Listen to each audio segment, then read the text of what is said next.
Happy Friday, everybody. Today we are looking at the Broadway Limited ARA quad hoppers.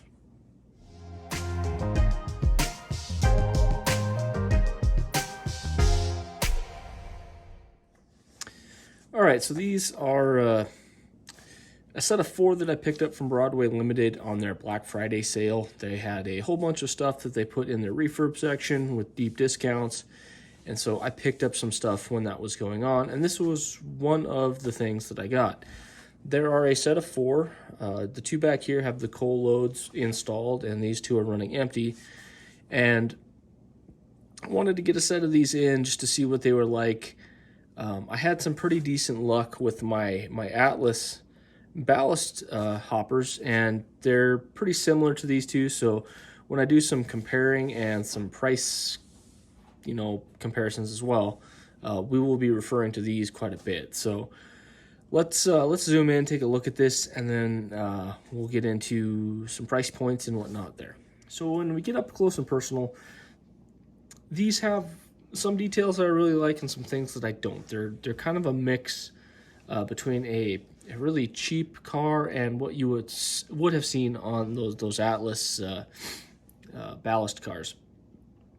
One of the disappointments that I had with this, and for the most part I think it's because most people will run the coal loads in them, is the interior. Although it does have some nice rivet work and whatnot, it is pretty clunky and not terribly high quality.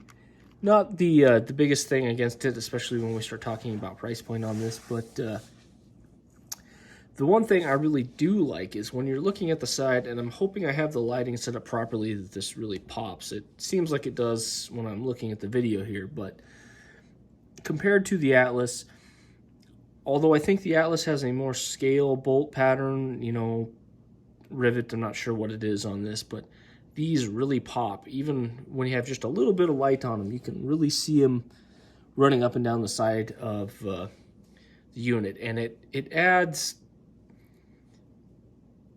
makes it look more premium. I don't know if they're actually scale or whatever, but being able to see some of the fine detail really kind of makes it pop, and it does add to this a little bit, the way I feel. These are Santa Fe hopper cars. From what I understand, these are strictly fantasy scheme. You would have never seen these in real life. That's something I'm okay with. I kind of run a fantasy layout anyway. I run a lot of BNSF stuff, so seeing some Santa Fe rolling stock is probably pretty common in my fantasy area. So I picked these up versus some of the other road names. They had quite a few available. There's still some available on their website now. As we get up close and personal on this thing, the undercarriage has some really nice detail as well, and the dump doors are separately applied and look nice. And as long as we're talking about the undercarriage here, I didn't necessarily see this when I was looking on there. Body mount couplers, microtrains-esque. I don't think they're actually microtrains, and just standard metal wheel sets there. I have in the past not really cared about metal wheel sets. I still don't. I can give or take. Plastic works just fine for me, but I will say that these do roll nice and smooth.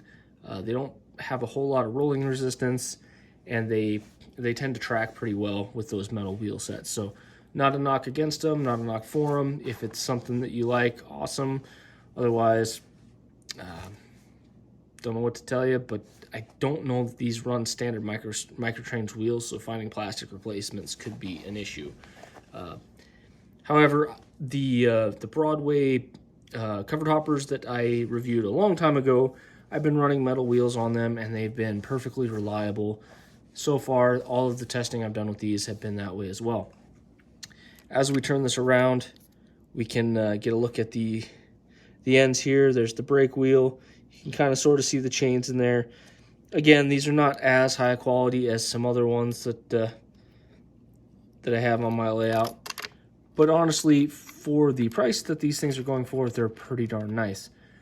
From the factory, they all 4 come with a plastic coal load.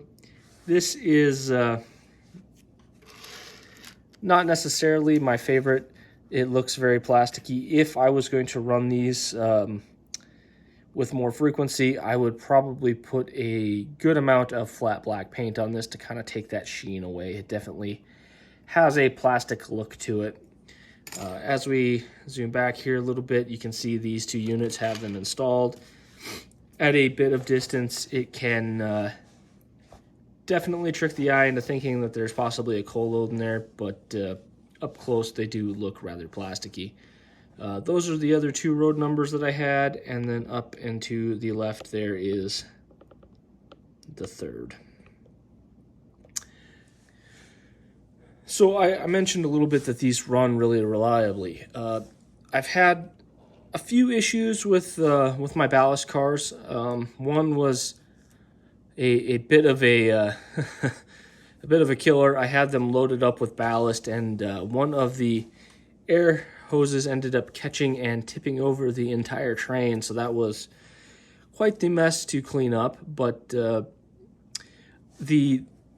couplers on these, the AccuMates, there was a couple of them that were a little bit finicky. Now, I don't necessarily hold that against those particular cars. In other cases, I would. These are generally meant to be hooked up and left together in kind of a unit train. They have a specific purpose that they are used for on my layout. These, however, are meant to kind of be run just in trains. And I don't know that I have a whole lot of videos with these on my layout. I just haven't found a good consist to run them with yet.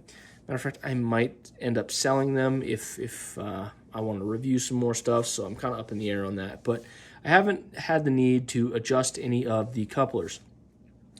One thing that I find pretty regularly now that I am investing into more higher-end premium rolling stock with body mount couplers is a lot of times the centering of the coupler isn't necessarily the best. Sometimes you need to loosen and adjust those just to get them to center pretty well. These, however, I've had zero problems with. They all couple and decouple as they should. They act like proper microtrans couplers. Hose heights have been good, although one of them out of the box was a little tweaked and prevented coupling. I just had to bend it a little bit. I'm not sure if that's why this was in the refurb section or not. Not the biggest deal, pretty simple to fix. Pushing, pulling through turnouts, pretty darn good. They don't have any major flaws. Generally, I have found with most body mount couplers, they tend to go through turnouts pretty well. The trucks can pretty freely move underneath them. However, I did have a couple issues pushing through my double turnout with a long train in front of them in this case. So being pushed through with a relatively heavy load. They're relatively short and they don't weigh a whole lot. That might be solved with a little extra weight. If you planned on running the loads in here and you could add a little weight, I think it would probably help with that and get rid of any of those problems. However, in all of the other cases, they were perfectly reliable. And honestly, that situation that I put it in, the pushing a long train through that double turnout, generally doesn't happen very often in most of my cases. So these have been pretty darn good. The reason I'm going into a little more of this is a runner pack. You get 4 cars, so the price is a little more up there. So I want to spend a little more time talking about these. But right now on Broadway, you can get these for like $63 for a set of 4. Now, that is, in today's market, a pretty solid deal for 4 cars. That's right around the $16 per car, a little less than that actually, but compared to the 20, 25, 30 plus that I'm seeing relatively consistently, that $15 price point is pretty bargain at this point. And I gotta say, for what you get, these cars are really worth that kind of money. I would love to see them in some other paint schemes. I think Broadway does a really good job researching that stuff and getting things to look nice. All their other stuff that I've had in the past is really pretty substantial and nice looking, and this is no departure from that. So for this kind of money, that $62, $63, I would absolutely buy these. They're an excellent deal, and so far so good. I haven't had any major problems with them. So thanks for stopping by, everybody. I will see you this Sunday for the review. We're going to look at that Atlas and talk about it. And yeah, have a good rest of your week. Bye now.